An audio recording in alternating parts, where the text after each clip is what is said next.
कामाक्षि मादर्दभक्ते कामदानैकदक्षे स्थिते भक्तपक्षे कामाक्षि मादर्दभक्ते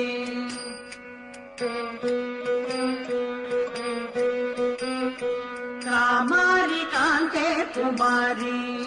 कालकालस्य भर्तुकरे दत्तदत्ते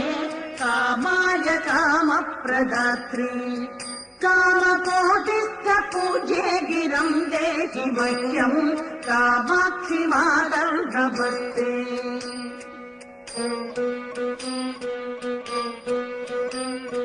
श्रीचक्रमध्ये वसन्ति भूतरक्षपिशाचादिदुष्टान् हरन्ति श्रीकामकोट्यान् ज्वलन्ति कामजी